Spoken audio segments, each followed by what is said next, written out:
So I'm going to immediately put you in a tough situation. Janet Napolitano was the governor of Arizona, and she was a very blue governor in a very red state, and we had a just absolute meltdown when it comes to financial, crisis, real estate, etc. And she was having a tough time, and at the same time, her homeowner association in her condo had a big crisis. And the media asked her, "Why don't you step in and fix that?" And she said, "Oh, I'm not going to do something that's actually hard. So I'm going to put you in a homeowner association board position right now and show you a potential crisis here and ask how we fix it." So this is, you guys are all doing the homeowner association. I'll give you some background about what's going on. Here is our subdivision. It is in the middle of podunk nowhere. We decided to live there. We have almost no infrastructure. And so what we decided to do was meet our biggest crisis. And our biggest crisis, of course, was the lack of quality beer. So we want craft beer. We're not going to send people to Walmart and buy Bud Light. I mean, we're sophisticated, which is why we live here. And so we have decided that we need 1 million bottles of beer and a place to drink it. Now, I'm telling you the background. You guys are new on the association, so you just got elected. This is what we've done in the last 5 or 6 years. I'll get you up to speed on what we've done, and then I've got some problems and we need to solve them right now. So you didn't create any of these problems, but you live here now, you're in charge, I need a solution. So we need $1 million of beer and a place to drink it. Well, the place to drink it is going to be some sort of rec center. It's going to look like a sports bar. It's got a nice patio. It's got air conditioning. It's got TVs. It's got restrooms. You can get condiments. You can get whatever, and you can buy your beer there. And we all meet there and we buy beer, and it's wonderful. There are approximately 1,000 families, and we drink approximately 1,000 bottles of beer annually. So that was the problem that we had originally, and that's per family, right? That's per family, 1,000 bottles. Well, for me it would be about right, but per family if you want, whatever. Okay, sure. So here's some issues that we faced before you guys got here. A town that can, this is the play on an old joke, a town that can sustain 1 rec center can't sustain 2.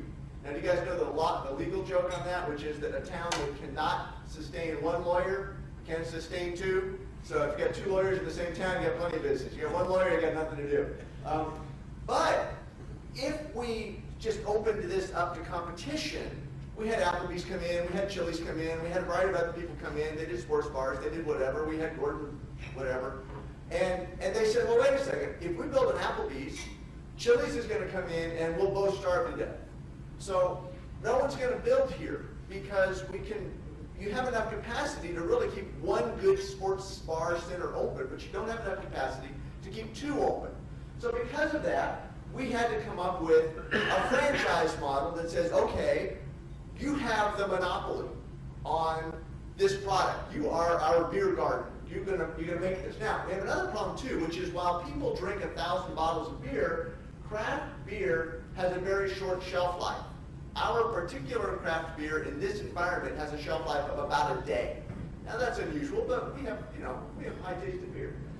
Now the problem is that while people or families can drink 1,000 bottles of beer in a year, which is only 3 bottles a day, they drink a lot of it on Cinco de Mayo and the 4th of July and St. Patty's Day, and they don't drink any during Lent, and they don't necessarily drink as much on Sunday as they drink on Saturday. So we can't simply say we need 1 million bottles of beer because we have 1,000 families and they drink 1,000 bottles each, because we're going to have beer that goes bad during Lent, and we're going to have shortages on St. Patty's Day. Now, I can tell you that shortages of beer on St. Patty's Day is a bad thing. And so we need to make sure we avoid that, because that is a beer crisis. And one of the things that we established at the very beginning is this is full service. You can't run out of beer. So their point is, well, we've got to make a lot more beer than 1 million bottles of capacity if you're going to make sure that on July 4th, we never run out. So what we did was we granted a franchise to a rec center company. That company built a high-quality rec center. They bought equipment that would make 1.5 million bottles. Now they had to do that because really it's daily. and you have to meet your peak. So we know we have excess capacity where we don't make as many bottles on Monday as we do on the 4th of July. We don't make as many bottles on Monday as we do on Saturday. We don't make as many bottles during Lent as we do during St. Patty's Day or Fat Tuesday. But the bottom line is we said you can't run out. So they said, okay, well, we've got to have a machine that makes 1,000,005 bottles annually. So it makes them for about $1 each. The cost of our bottle of beer is $1 each. The company also knows that there could be a time when you have a big peak. And we've told you there's a serious penalty if you don't meet peak. So the company has also, instead of buying a plant that would make 2 million bottles of beer and having 500,000 bottles of excess capacity, even over our other 500,000 bottles of excess capacity, it has a company that has a contract with a craft brewery in Vegas. It's a long ways away. Now that craft brewery bought a big truck. He's got the route figured out. He's got the assumption that it's going to be providing beer, and that beer's going to be pretty expensive when it comes out, but it makes sure we meet our contract for key days, 4th of July, Patty's Day, etc. So here's where we are. You guys are on the board. So we have sufficient beer for the holidays, a nice rec center, and we had to set prices.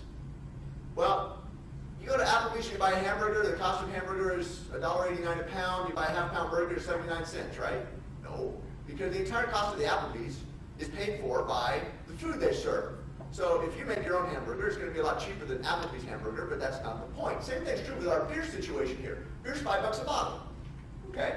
Well, that pays for the fact that you have high-quality beer all the time, and it pays for the fact that you have this nice rec center to enjoy it. So everything is good. So the reason I'm calling you to this board meeting is that we have a crisis. First, let me add another little piece here. The company assumes the risks of bad diet, unusually cold or hot weather, and sudden onsets of spirituality. That means that even though we've purchased 1,000,005 in capacity, that people might all decide to go low carb, or they might do the vodka craze, or it might be 4th of July and 110, or it might be 4th of July at 80, and there might be a big revival in town. People's taste in beer changes. And so we project that it's still 1,000 bottles per family per year, and there's 1,000 people here, and you need 1,000,000. But you know, you're the rec center, and you're the company that's come in to do this, and if it doesn't make it, it doesn't make it. You know, you have that risk. Now, a couple of years ago, and this is the reason I've called you all to here, Beer City came into town. Now, Beer City has been working on small-scale home breweries that come up with the holy grail of beer parity. And beer parity is that they can eventually get a machine that home brews beer for you with a beer system that is on your roof. You don't even have to think about it. It takes beer out of the air. And for $20,000, you can buy a home brew kit that will make 1,000 bottles of beer a year for $3 each. Wow. Okay. Beer City will lease this brew kit to you for monthly installments. Well, that's pretty handy, because you pay $5 for every beer that you get at the rec center. So Beer City comes in and they says, wow, you're paying too much for beer. We can get you beer for $3. Life's good, okay? So people have done that. We have a lot of people in our community here who have taken advantage of Beer City's $20,000 offer, and over the course of, you know, almost immediately it's cheaper, but over the course of 10 years, it pays for itself. So, what people do is they have beer, and so they bring his beer to the rec center. You enjoy your beer at the rec center, that's great. You watch the TV, you use the restroom, you enjoy the patio, you bring your own beer.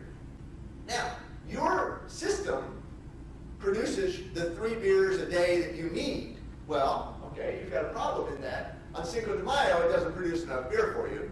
So you drink your 3 beers, and then you go to the rec center with your family, and you buy 5 or 6 more beers.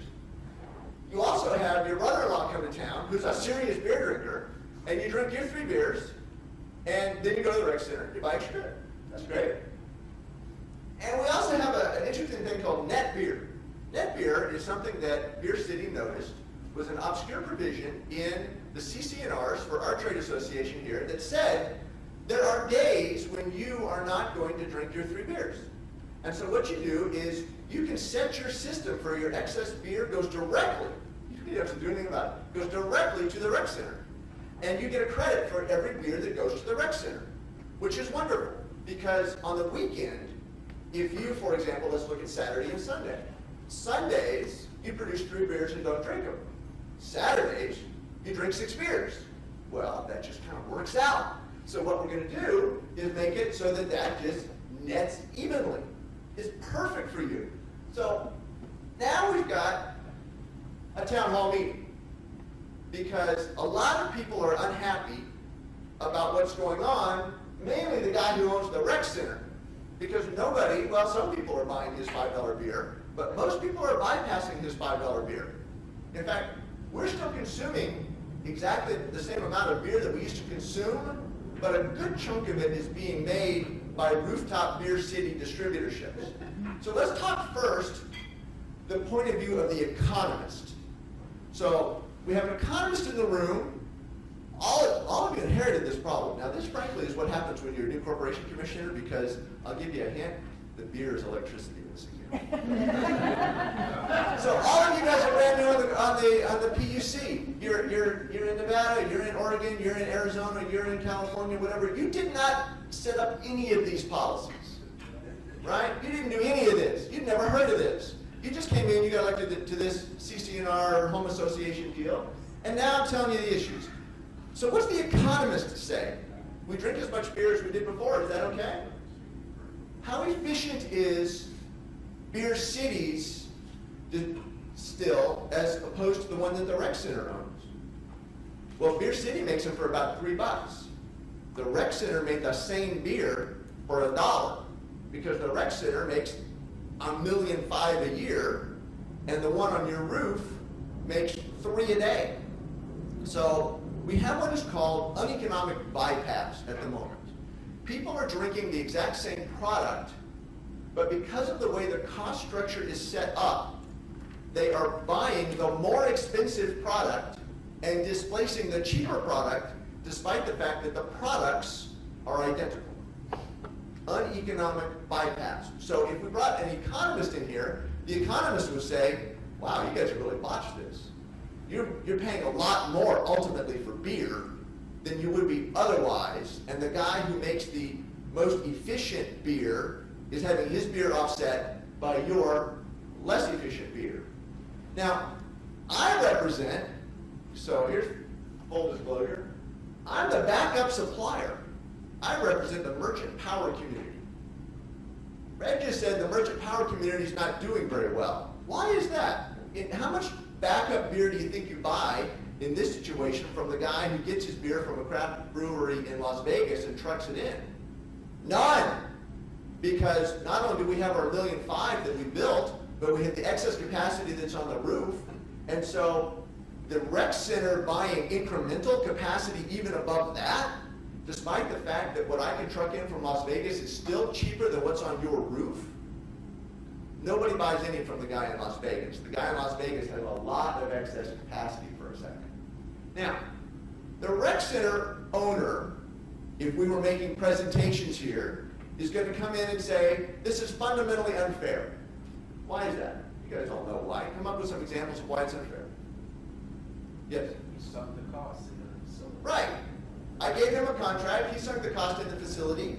Now, we've got some solutions here. You see, new pricing options. So we're supposed to solve this. He sunk the cost in the facility, and the key is 2 things. Some people are not using the facility as much as they would normally.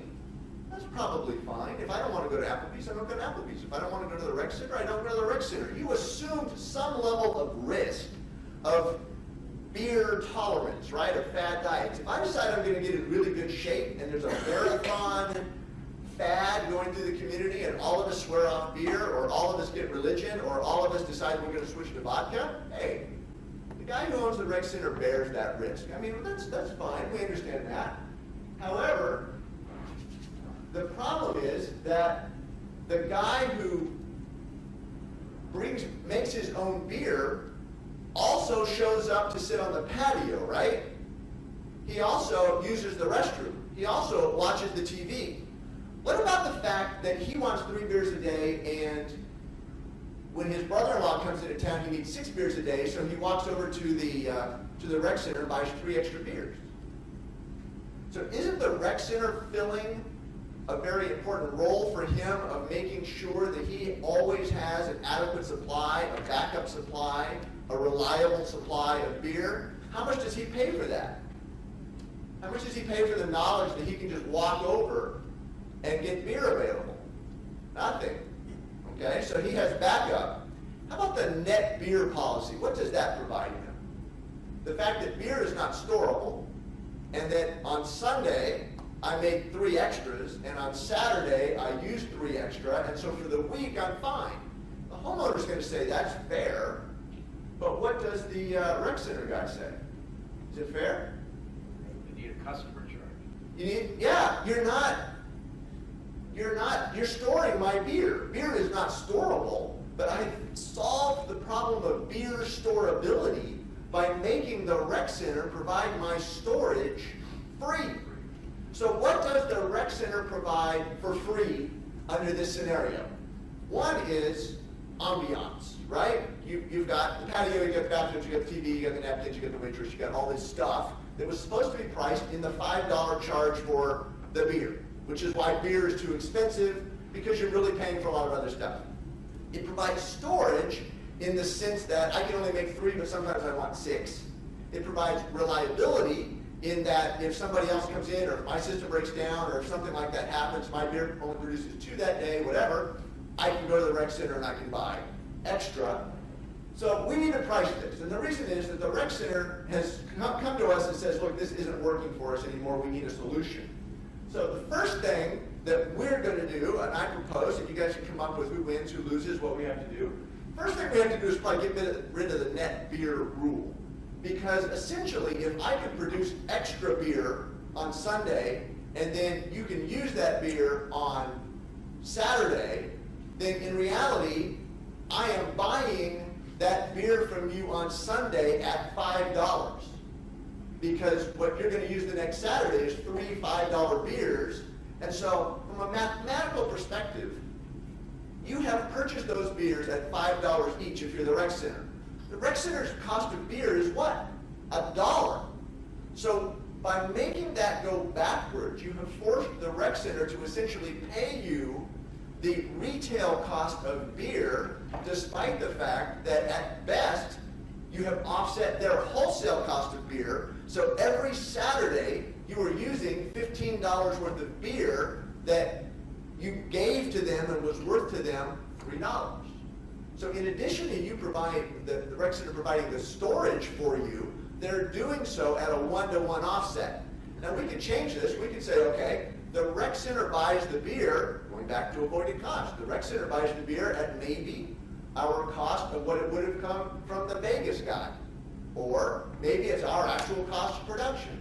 But the bottom line is we should give you credit for about $1 for any beer you want to store for us, and even then, you get free storage.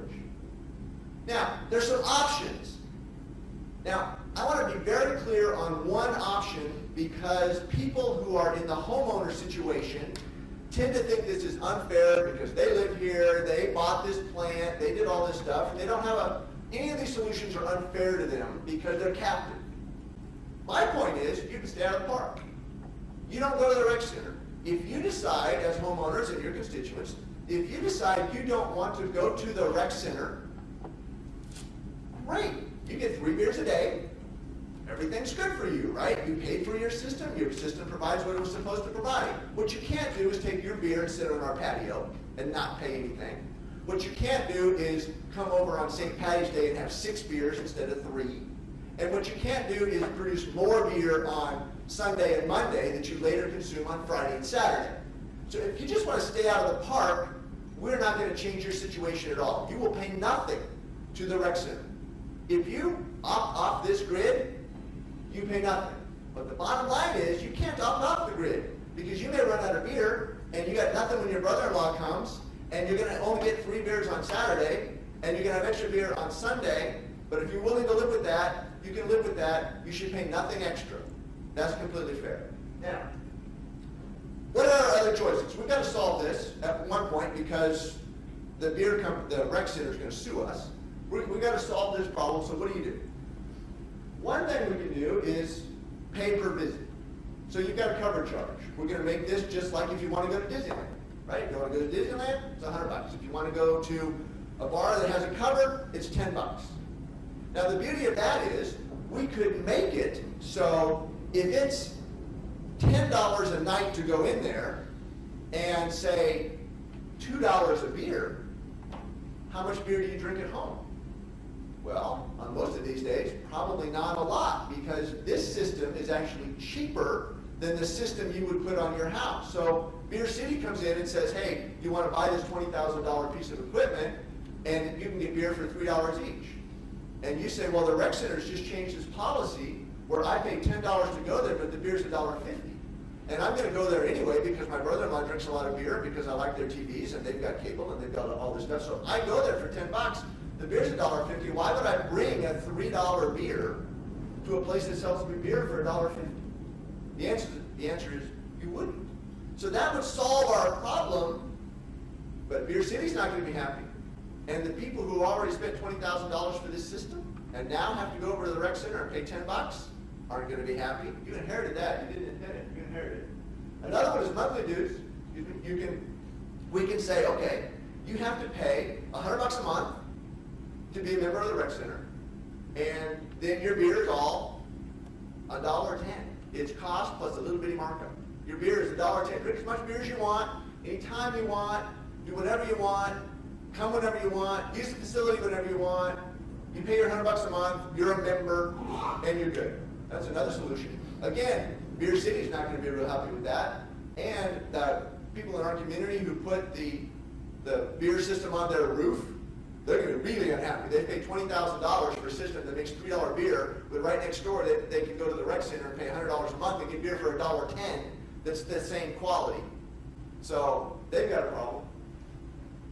So how do we solve this at the moment? What will you do as the people who run the rec center who have inherited these issues? Yes? Well, one of the options that's not up there is that, econ is not a zero-sum game, right? Right. So what worked in telecom was the rec center thought, well, we're kind of outdated, our network is a little old, what we need to do is take some big write-downs. It's like the rec center, well, we got to get rid of the pastel blue and the mauve, and we got to refurbish a little bit, and we got to, we get this fancy cooktops. Right. So there were some big write-downs, and surprisingly, the stock market was very forgiving. And that then made it possible to have a realistic access term system. That would be great. I would love to just tell the utilities, look, things have changed. And you've got to write down just a ton of this stuff, like you've got a coal plant right now. And that coal plant is fully depreciated. You need to retire that sucker. And that's great. And because of that, we're going to make it so the cost of beer is significantly lower and people are happy. And you can do some of that. I'm not sure that you can get to the point where you can say, we're going to keep everything the same and you should just charge $1.50 for beer. But we can make them more efficient. They can be more efficient after the jest. Yeah, but she's talking about changing the rec center. You're talking about the thing that produces the beer. Well, so you can't write down the coal plant because that's the thing that's producing your beer. Let's say, and if we go back to an electric situation, let's say that I can tell you that we have really good engineers and that we've actually been worried the other way, that they're going to gold plate it, and that we actually have all the ancillary services that we're supposed to have. We've never had an outage. We've never had anything that's the equivalent of a mauve countertop. We actually have state-of-the-art all the time. And not only that, but we do an integrated mauve planning process that makes them have the latest colors way in advance. So we don't let the system get it all antiquated. The bell system was. The electric system's actually not. So let's go back and let's change this and find out what it is if you're now a corporation commissioner in Arizona, California, Hawaii, Nevada, etc. So you have exactly this situation. You inherited all of it. We have, in Arizona, for example, uneconomic bypass where Rooftop solar is more expensive than utility scale regular solar. It's on the same process, but utility scale, because utility scale doesn't have to get on a roof, doesn't have to be maintained. It can have the economy of scale when you build it, for example.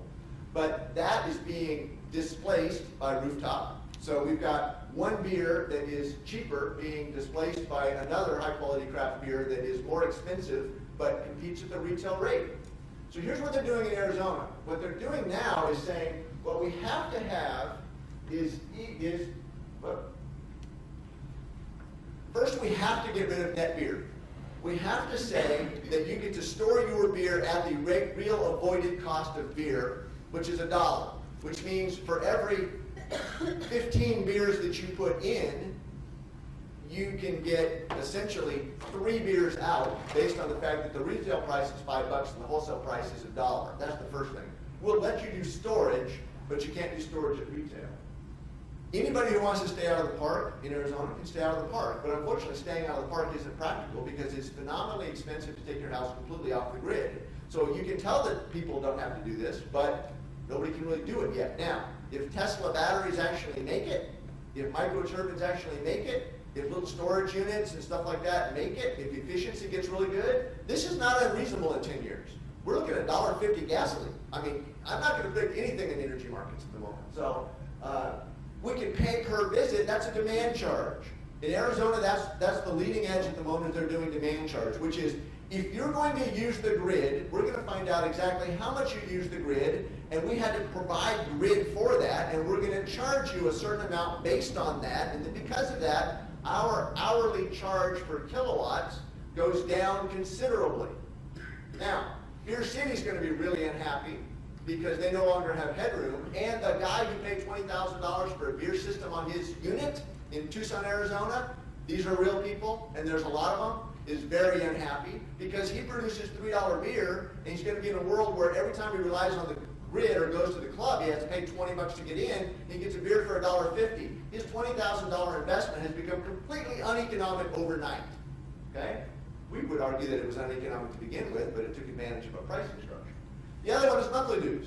This says, okay, you pay $50 a month for your basic service charge for your bill, and you then pay for the amount of electricity you use, and the amount of electricity you use is going to be cost at about our price.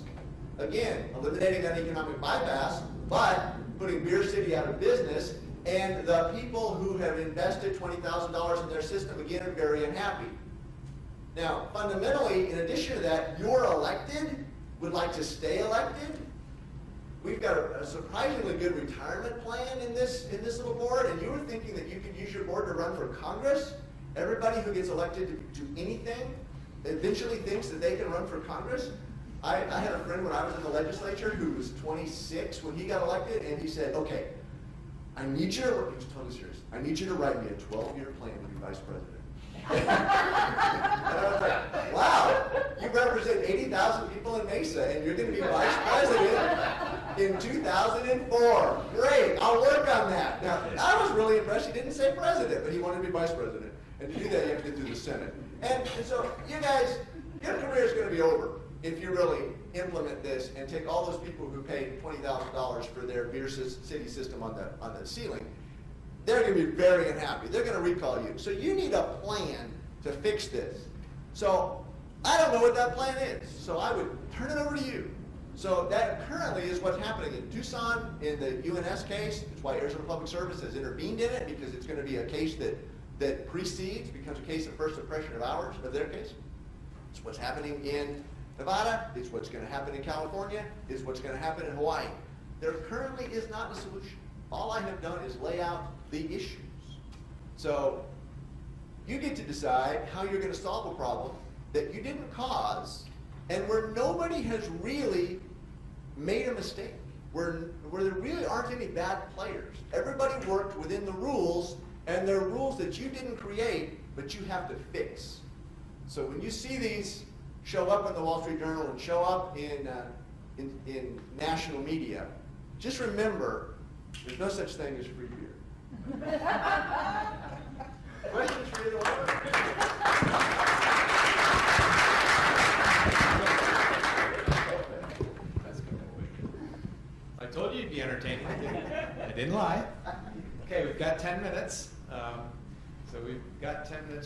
questions? And given we have two really good quality speakers, you shouldn't miss this opportunity. So do I have any questions? Why are the utilities not just purchasing Solar City and all the other guys that do it themselves? The question was, why are the utilities not purchasing Solar City? Or not Solar City. Or doing it themselves? It's a recommendation I made to our CEO here at NV Energy, now moved on and replaced, but why, you guys are good at generation, why don't you put the ones on the rooftop? You already put a meter there, why don't you do that part yourself? I think they're doing that. You can tell for, APS has programs where they're trying to put their own rooftop on. I think you're starting to see folks do that. The problem is it becomes really obvious, going back to the example of the rec center, why would the rec center put excess capacity on your roof?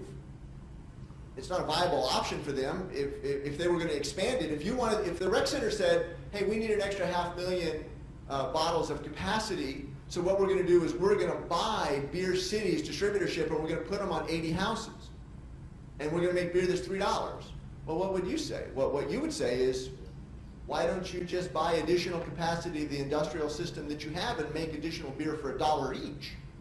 And the answer is people want beer on their roof. Well, some people want beer on their roof, but really it's only because they get to offset $5 beer with $3 beer, because if they like craft beer, and we go back to the utility scale solar, then they shouldn't care if it's utility scale solar in the Mojave Desert or if it's just west of Phoenix that comes there. They just want solar if that's what they want. And so if APS or the incumbent came to you and said, we want to expand capacity, how should we do it? We would say, we want craft beer at the cheapest incremental cost. And the cheapest incremental cost is not on the roof. When you say cheapest incremental cost, that's one of the shortcomings I've seen, is I don't really think there's been a true look at a 30-year lifespan. It's always right now. That's always Greg, a... we got to repeat the question. Oh, repeat the question. Yeah, The question is my pricing right? Is the fully embedded cost of the rec center's beer $1 and there's not avoided cost otherwise? And the first thing you would look at is the cost of the beer that was offset from Vegas that came in and was in a truck. So you have a distribution cost of that, you have a capacity charge for the truck, you have production costs in Vegas, et cetera. So the point is, well, that's not really a true cost, and maybe my $3 is actually more at true cost parity of your avoided cost. That is debated. That is the leading edge of that. And I'm not going to take a side on that. You're absolutely right. The solar cities of the world say, wait a second, you were going to build big power plants, you're going to build power lines, and the fact that you have excess capacity at the moment is just a function of the current market. But if you really fully embed all of these costs to replace my rooftop with your utility scale, you're going to find they're about the same. And especially when you factor in externalities, especially when you're talking about coal or natural gas or nuclear that have a lot of externalities that aren't priced into your system. That's exactly one of the things they debate, no question about it.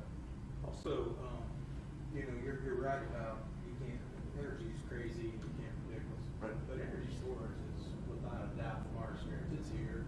Is it there at a small economy scale yet? No, it's not, but it's coming pretty quick. You are absolutely right. Greg, I'm sorry to interrupt. The reason we have to repeat stuff is we have 7 people who paid for what they asked, and when he's talking, they can't hear that. Okay, so I'll hand you the mic next time, but yes, let me repeat. Energy storage is coming. Energy storage is coming, and so how does energy storage affect this? Energy storage, in my example, is the ability to come up with a craft beer that lasts 3 weeks or 4 weeks and really eliminates a lot of your problems. So you produce extra on days that you don't use it, and storage is a game changer. And storage would then allow people to actually opt off of the grid because they could just buy a system that generated as much beer as they wanted, but since they can store it, they can always have it. So on a day they don't use it, they can wait till the day the brother-in-law comes. Lint allows you to save a lot for Cinco de Mayo. Yes, game changer. And wouldn't surprise me if that actually happens in the next 10 years, where you plug in your Tesla at the office and then you unplug it otherwise and boom. And then you can legitimately say, I don't go to the rec center. Whatever you guys do is fine. I'm self-contained. That's the holy grail, and that may happen. Embedded in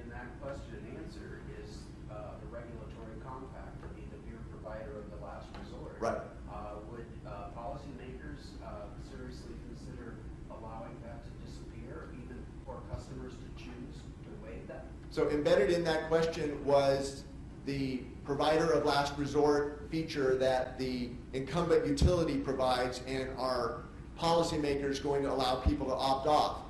There's two ways to answer that. One is there might be an exit charge that says, hey, you lived here, and we built this for you, and you've all got a really efficient system now, and you've decided you're not going to stay in the, you're not going to go to the rec center, fine, but we signed a debt for the rec center, and frankly, if you live here, you owe us $100 a year for the next 10 years to pay off the rec center. Now, you don't have to go there, and it's going to be a lot more expensive if you stay, but you owe something for the fact that that was there for you. That may happen. Now, what happens to the guy who builds a house, a new house in the neighborhood, and says, I don't want to be in the rec center, I never did anything with the rec center, I don't know anything about this. Can you charge him? Probably not. And so what I think you're going to probably see is some sort of exit fee, but you're not going to get that on new construction. So that's a leading edge too. Yes? But what about that guy who comes in and then 5 years later, he decides, I made a bad decision, I really need to go on the system. Well, are policymakers really going to say, okay, you opted out, you made a bad deal, too bad for you? Right. And maybe the answer is the reverse, you have to pay, charge to pay and to get in. What happens to the guy who arbitrages the system by thinking he can stay out of the rec center, and then after 5 or 6 years decides this is ridiculous, I'm going to go to the rec center? Does he just start his dues? We're not there at policy point yet because we don't have anybody who can opt off the grid and then later say, hey, I need grid support.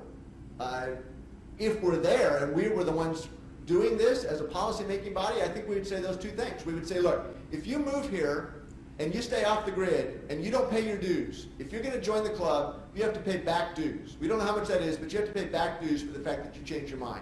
And if we built the club based on you being here and you leave, you have to pay forward dues. Now, we don't know how much that is, but if you do that, we're going to do this. So that'll be a new policy to try to stop this problem in the future. And you had a question. I did have a question, thanks. I was curious how the solutions that the potential solutions that you present, how they relate to each other, if they are duplicative or complementary. And so I ask because in Colorado, some of these similar things are coming down the pike where there is a subscriber pays proposal, a grid use charge proposal, a decoupling proposal. And so I'm wondering if it's more belts and suspenders or complementary solutions in a package. Are they complementary? How do they relate? Do you just choose one solution? Do you mix the solutions? If you choose one, do they offset the other? The answer is it's not belts and suspenders, it's peas and carrots. You can have as many peas as you want, you can have as many carrots as you want, you can mix them. So we could decide, for the rec center, we could say, everybody pays $15 a month, which is pretty low, but everybody pays it. In addition to that, you pay $10 every time your family comes. And then everybody pays a little bit, but the people who use it a lot pay a lot. That might be one solution. Another solution is, it doesn't matter, we're going to make it so everybody pays $100 a month and then come as many times as you want. Or we can say, look, the people who don't want to use it very much pay almost nothing. Those are the poor people. We can have people who use it a lot, who pay a lot, so we're going to have it all cover charge. So we can do almost all of that. The one thing we can no longer do is say we're going to put it in the charge of $5 beer. That doesn't work. So there are places in Arizona with time of use rates where the cost per kilowatt hour during the peak is 20 cents, when power is essentially free. Unsustainable. Because for the 20 cent a kilowatt hour that you're offsetting, you can buy a lot of solar and a lot of efficiency and a lot of bypass, but that's the equivalent of charging $10 for beer on St. Patty's Day.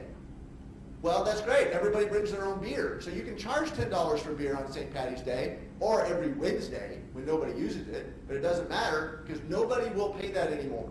And people will offset that. That is what doesn't work. Unfortunately, that was the old system. It just no longer functions. Greg, I think we're out. No, well, I want to ask you a question. Oh, okay. I went, because you represent large natural gas plants, right? Right. Like, there's rumors, a lot of them are on the verge of bankruptcy or Yes. going bankrupt. So what's their position in this model, and where, because we created, PURPA, I think, created this industry of third-party generation, which was a form of competition for utility large-scale generation.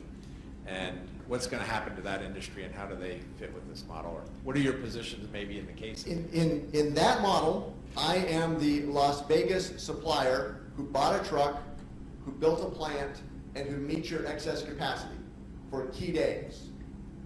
Because of this system, the rec center no longer contracts with me. That's the first thing to go. The rec center no longer contracts with those providers because they have excess capacity at the moment, and when they do end up buying capacity, they buy it from the people on rooftops. And so the squeeze is that the Vegas supplier is actually more efficient than the rooftop, but while the rec center loses some of their sales, the guy who trucks the stuff in from Vegas loses all of his sales. So third-party merchant power has been tremendously hurt because while the incumbent utilities pare their load down a little bit and have a little bit of an issue, the first thing they do is they no longer either purchase incremental power plants or they no longer sign long-term PPAs. So I'm with them on that. So I'm the guy who says, okay, if APS wants to say they want a certain amount of demand charge for the grid, I think that's a good point because it reflects the fact that my product is actually a very efficient product that is the biggest victim of uneconomic bypass. Okay, we're going to do one more question over here. You've had. I just have two to kind of follow up. So bringing it back to PURPA. Yeah. There's a lot of parallels between the 30 years of PURPA discussion on fine-tuning the standard rates and so forth.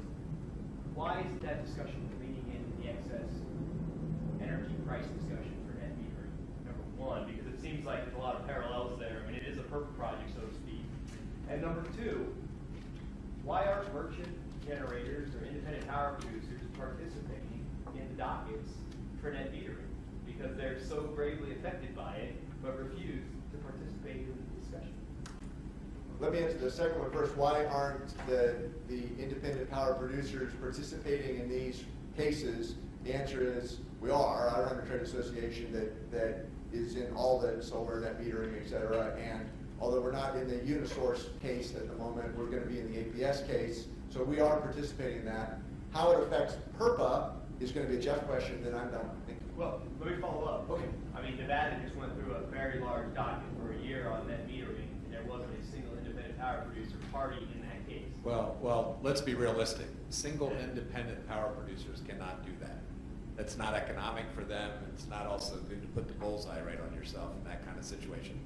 A trade association, which is what he represents, can do it. You're in Nevada. How many trade associations of third-party independent power producers are there? Well, There isn't, so that's why you okay, don't have anyone in. Nationally, why don't the large-scale solar... Well, that's going to be the next panel. We actually have this program set up today.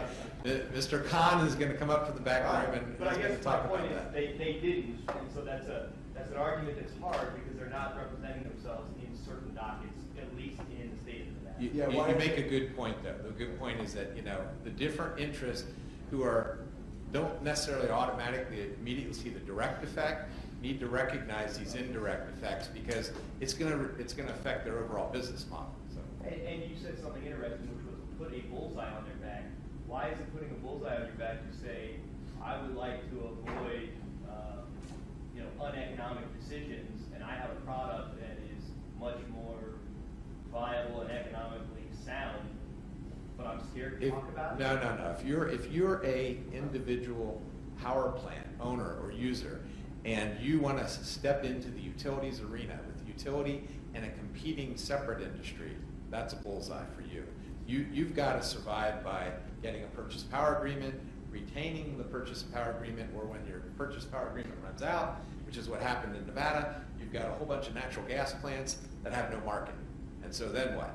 You're going to sell your plant at a severe discount and then have to walk away and write it off. Right. In Arizona, we're very aggressive about being in this litigation. Okay, very So good. I don't know the other. Now, you had the PURPA offset question. Jeff, did you want to? Well, I agree that the rooftop beer could implicate avoided cost and have sort of PURPA-like implications. But my sense is that